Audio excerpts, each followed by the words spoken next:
Hello everybody, it's Alison from digiteachonline.com. Welcome back to the channel, and I hope you're all having a great time in the sun. It's booming with sun over here in the UK.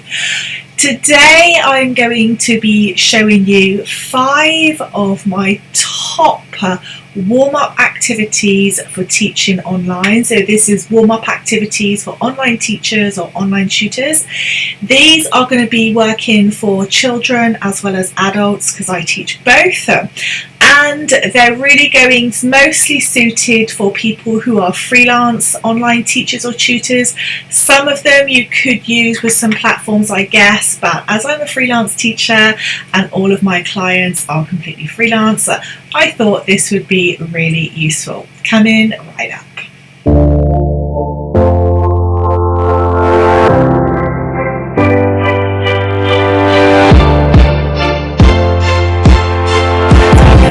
Teaching online, the start of the lesson is probably, I think, in some ways some of the most important, the most important part of the lesson, because it really sets the tone. It's like when you're writing a paragraph or an intro for an essay, you really want it to set the tone, and how you start your lessons can kind of make or break it.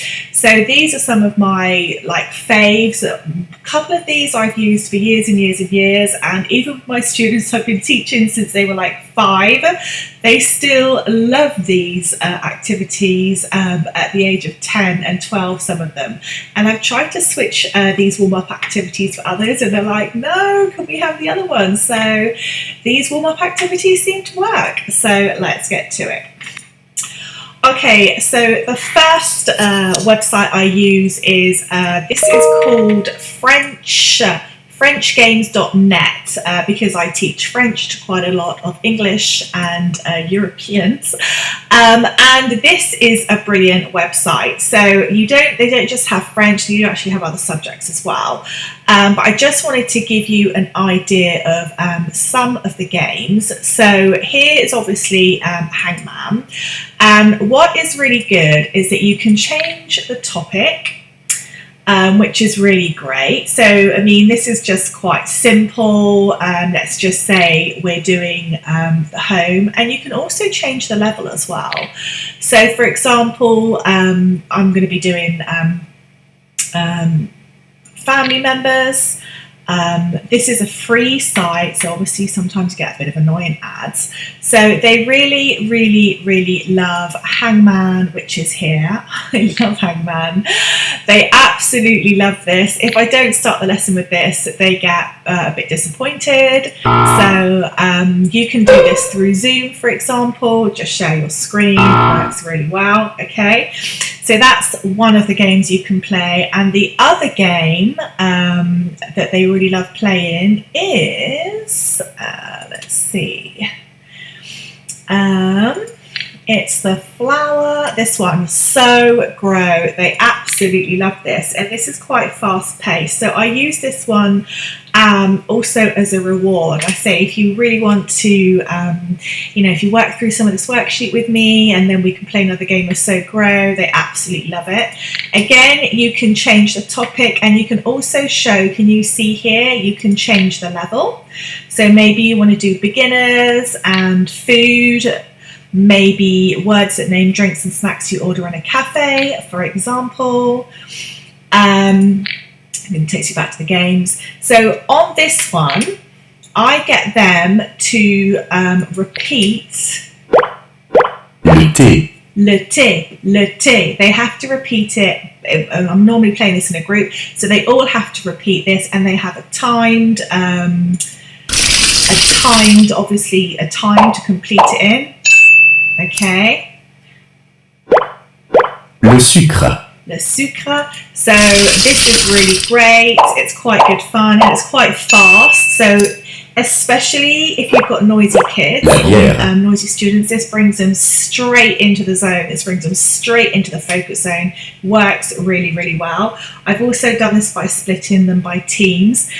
And at the end, which I'm not going to go through now because it's quite long, but at the end there is a really cool like cheer and a dance. So at the end they all get up and they do a dance. So this is really great fun, and then the lesson starts off really, really well.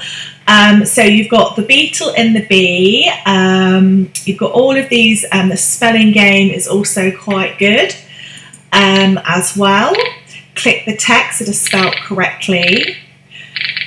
And what I actually do with these is I actually pass them the controls so that I'm not the person controlling everything, and they really like that, and I just find that really helps. So that is a really good free app that you can use for French. And you've also got complete lessons there and games, so it's really, really good. I generally just use that for warm-ups, but there's, you know, for a free website, I think that's really quite good. I'm now going to be going on to my second favourite website, and I also use this to get some of my resources. So I write quite a lot, but sometimes it's just nice to see material that's used, that's written by other people, and it's nice for my students to get a bit of change. And sometimes I might find something really quite quirky, really great, that I think, oh, that would be a really great warm-up activity, or I use it for my whole lesson. So the next website I'm going to show you is Teachers Pay Teachers. Now I am going to be doing a full tutorial on how you can actually start earning some money if that's what you wanted to do from creating your own resources. I have lots of friends that are making a lot of money selling all sorts on Teachers Pay Teachers, Boom Learning and Google Slides. So it's definitely a really good resource. And I'm going to nip in now and show you the website and show you what I've been using and how I use it, because you can use quite a lot of the resources that are in Teachers Pay Teachers in Boom Learning, and that could be really useful for you too. Let's go. Okay, so here we are in Teachers Pay Teachers. Now I'm going to go straight over to here. I always look for something that has easel activities, because I don't just want a downloadable PDF. That, for me, that's quite boring for my students, especially for my English students and my European students. They've had nearly 2 years of doing everything online. So just having another worksheet put in front of them is, they're like, oh, no, another one. So I always look for things that are interactive, where they can draw. And I know you can use Zoom, but I'm going to show you some things in a moment on this, which is, I just think, a bit more fun for children. So you've got so much. So yeah, easel activities, you can do Google Apps and you can do PDFs. So there you can choose all of the formats that suit you. If I go over to there, so I like, let's click Boom Cards, because I really like Boom Cards. So for example, let's just go to, I won't do French because I just did that with you. Let's just say you wanted to do, I don't know, sight words. So you literally just click on here, and some of these are like really, you know, they are really, really, really good. I'll give you a little view. So my sight word sentences, so you can download these and use them. Now, some of the people that have been working, producing a lot of the material like this, they have complete curriculums. And, you know, sometimes it can be useful. It depends if it's suited to your students. It depends. I have my own curriculums, but like I say, sometimes it's nice just to have a little bit of a try, or, you know, maybe something's happened and you haven't had time, or what you thought you're going to use isn't really what you think, or maybe you've got extra students or trials or new students and you just want to find something a little bit different, this is a really great place. Now, lots of these, like this activity here, you can just buy, download and start using, and you can start using it directly on the Teachers Pay Teachers easel. So I'm going to show you that now. So you'd literally go here, go to easel. I might show up what I was using last, which was French. Yeah, here we go. So let me find one that I really liked. I used this one, was really nice. So as you can see here, this is like Zoom, but for students, I just think it's a lot, for young students, it's a lot more child friendly. So for this one, for example, sorry, I've just flipped back to Ma journée à la plage. For this one, I would get the students to maybe read, let's click on this one, read what they are, to practice their vocabulary, and obviously here I'm reinforcing je vois, which is I see, so for, you know, their verbs. And that here there's only like 2, 4, 6, 8, 10 cards. So I use these as kind of like a flashcard game. They take it in turns and they obviously get prizes, they get dancing stars. And then I let them obviously colour in a few of these as a little reward, because this particular group I've got, they just love colouring everything in. So I let them colour it in, and that would be my warm-up. Then I would go on to something a little bit more into the lesson. So let me show you that now. So, for example, I personally love Janice Johnson's resources. I've used quite a lot of them, and we use them quite a lot. My teachers use quite a lot of these as well if I'm not teaching. So, and one of the reasons why I really like her work is that she's clearly a teacher. It's really simply laid out. And all of this, like this particular resource here that you can see here, I can also use in Boom Learning, which I'm going to show you in a moment. So here we would, I would ask some questions, what's this about? Obviously, we all know that's like the elves and the shoemaker, but it's obviously just getting them to do the conversion. So here they would take turns in reading. We might play a game here. We might draw more hair on his head or what have you. We go through the story. So it's really, really nice because it's sentences and verbs, and it's really easily constructed. And most of all, it's like really nice. It's really child friendly. They're simple designs. They're really nice. But what I really like up here are the controls. So, elle coudre des chemises et des pantalons. So you can underline really nicely. They can underline. You can delete really easily. Sometimes the controls with that floating panel on Zoom, especially if you've got a number of windows, can be a little bit annoying. You can highlight things with the pen. You can draw shapes, which is great. So you can use this for all sorts of things, and obviously you can type. Okay, you can type, they can type, and also when you're creating, you can also do like answer boxes as well.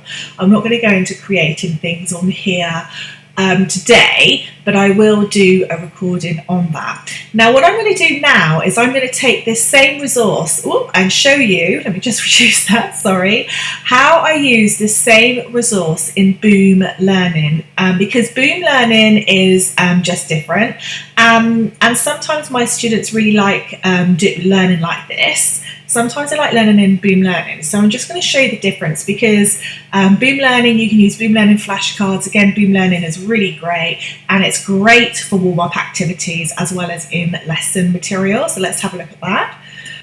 Okay, so this is, Boom Learning. It's my rolling, scrolling mouse. This is Boom Learning. Let me just move you over a little bit there. It's called Boom Cards up here, but actually the website address is boomlearning.com. Don't worry, I'm going to put all of these links down below. So I buy my resources on Teachers Pay Teachers, and then I just literally upload them into Boom Learning. But you don't have to. You can buy directly on Boom Learning. I just think I've got 2 with 1. So if I buy something I can use in the TPT whiteboard in Teachers Pay Teachers, I can also use that on Boom Learning. So I just like the fact that I get 2 for 1. So again here, there is absolutely loads and loads for you to buy. I mean, it is endless. I mean, it's a shame really that so many ESL platforms are like they are, because when you see what a lot of teachers are creating, the level of the resources, it's just amazing. So, I mean, you're spoiled for choice, you really are. So here, for example, you've got 30 picture scenes. That's not a great example, actually, because we can't actually look into it. What I like are the boom cards. So I use the boom cards quite a lot. So the baby cow is so cute. So yes, these are quite simple. But some of them, sometimes you just want something simple. It depends on your student. You can go more complicated. You've got your featured authors up at the top here. And they have a difference between the decks and the bundles. Now, quite often I'll just buy a couple of decks to check out the resources. And then if I really like it, then I will go back and just buy the bundle. And you can also, as you can see up here in Studio, you can actually make your own decks. I am going to do like another video on that. If you think that's going to be interesting for you, let me know. But let me show you how I can literally take what I was doing here in with this resource and dropping it into Boom Learning, and you'll see the difference. Okay, so I've gone into library up here, and I'm able to click onto this. Now, one of the things I really love with Boom Learning is that I can actually send a hyperlink to my students to get them to practice my cards. So it's a really, it's really great way, to give your students more value. So not only are you actually using this as a warm-up activity and using it as your lesson, but you're actually giving them access to having more practice, more learning. So especially for freelance tutoring, it's just like an extra selling point for you with the parent, because you can just show that you're providing a lot more value. And it's really safe, because this is a real safe zone, Boom Learning. It's not like something on YouTube or something like that. It's uniquely for children, so it's really good. Okay, as you can see here, the whole way this is set up is completely different to the TPT one. Let me just compare the two. So that was the TPT one. And this one is just really, I think it's quite cute. I just think Boom Learning is really cute for little kids. So what I really like in particular, on this one in particular, my one, you've got the speech. Honnête et bon. Not that we need it, obviously, but I just want to go forward to the games, because what this particular teacher has done is not only has she done like the story, but there are also games that she has created in Boom Learning. So for the price of what I paid, which I think was $2 or $3, it was really good value for money. So these are the games. So obviously it's like a question. So now it's like a comprehension. So we've read the story, we've done some drawing, we've done some warm-up activities, we've read the story, and now they're going straight into some games. So this is reinforcing the learning, il y a un homme et une femme, and they literally just have to slide the right image onto the right one. That's not the right image, by the way. And I'm just going to press submit, and it's going to go no. So they have to submit the right one. So it's really great fun. Oh, sorry, what am I doing? not concentrating. There we go. And it goes on. So I just think that's a really cute resource for kids. I really like that. I'm going to do a lot on Boom Learning because I'm using it quite a lot at the moment with my French students. So I really love it. Okay, now I am going to be going on to number 3. I just realised we've just done number 3. We're going on to number 4. I think I've had too much sun today. Okay, so this is something that, this isn't actually an online website. It's something that I do quite a lot with my younger learners, and it works quite well. So I've basically got a spinner with numbers and colours. So I spin it, and they tell me what number it is, and they tell me the colour. And then I have these, and I absolutely love these. These are called Storycards. I don't know if you know these. These are story cards, and they are all pretty much, I'll show you, there's loads of them. I've got so many decks of these. They're literally the same colours pretty much as my spinner, pretty much. And they basically choose the card. So I let them choose a card. And for example, I might have something like, my bit of blue tack which is on here, I might have something like a castle, but I won't say castle. I'll ask them, what is it? And what I'll do is I'll basically stick it on my storyboard, which is here, basically a whiteboard. And I get them to tell me a story and about this, to describe it. Let me just, is that going to stick? I think my blue tack's melted a little bit. It's quite hot here. Obviously, what I might do on something like this is I might draw some figures and make it a bit fun, or I will go back to this again for a warm-up activity and then bring out something else, stick that on. I also have obviously lots of characters. So what I currently normally do is I normally bring out a noun, which is quite often like an object, so either a building or like a wand or something like that.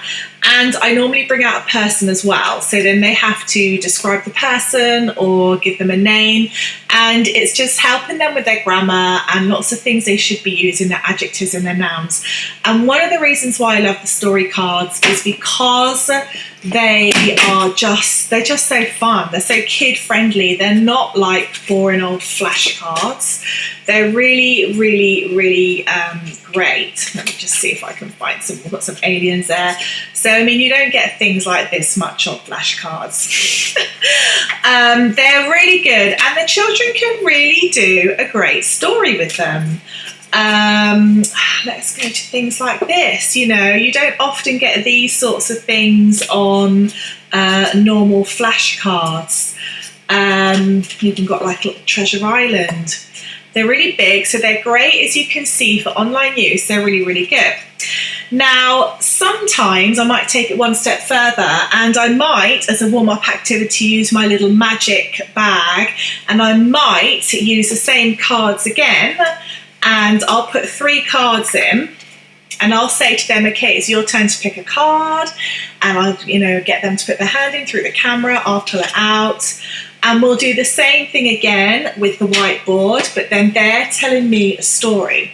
So this is really good.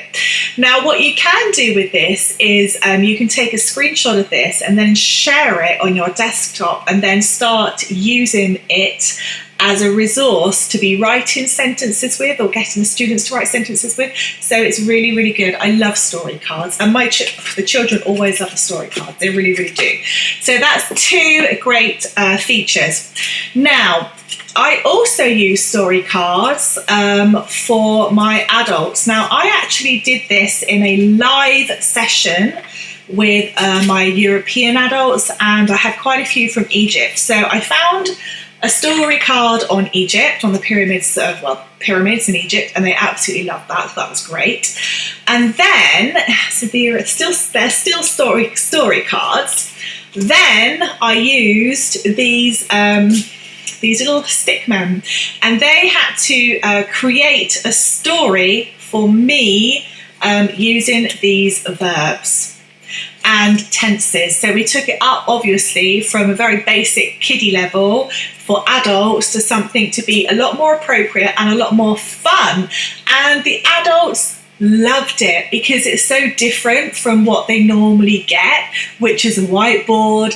And not from me, but quite often that is what, adults get. Absolutely love this. Right, I'm going to give you my last and my final activity that I use for my adults. This is a complete online warm-up game, and again, the adults, they get really competitive with this one, so I'm going to show you this now. Okay, it's my very own leaderboard. So in this particular lesson, we were learning about how the English language had changed, and using gendered and non-gendered words. Now, this was a really, really, really good lesson because in lots of countries, they're just not aware of this as much as perhaps they need to be if they want to be working in English-speaking countries. In England, for example, we're really hot in the UK on gendered and non-gendered words. And you can get yourself into quite a lot of trouble at work if you're not using gendered and non-gendered words. So basically, obviously, you can see the action. We've got the gendered words on the left, and they need to put them into non-gendered words. And what I actually do is I have a special little app. So when they are actually in the online lesson with me, when they speak, it comes up on my screen, and I can literally drag and drop them with their name and their icon into the leaderboard. So eventually, all the non-gendered words, all of those white spaces are filled up with the students that are in my lesson, and they get really competitive because there's always one or two that want to just have their name constantly filled up on all of the white ones. So that works really well as a warm-up activity for adults. And again, it's something that isn't used I haven't seen it anywhere. They really love it, and it's just great. It starts the lesson off really, really well. And it gets them all involved and all speaking and all having a go, which is what you want. So there you go. So those are my 5 favourite warm-up activities for online teaching and tutoring. I think most of these, like I said, are pretty much suited to freelancing, really. I suppose you could, if you're allowed to share screens with a few of them, and the Storycards would be good for platforms perhaps, but generally, freelancing. So, and on that note, if you are interested in knowing how to start freelancing for yourself, go along and get my book. You can get this on Amazon. You can also get it on digiteachonline.com. So I've just added another great big section into this. So if you bought this a few months ago, let me know and show me proof of purchase, and I'll just send you the next one for free. Anyway, have a great day wherever you are.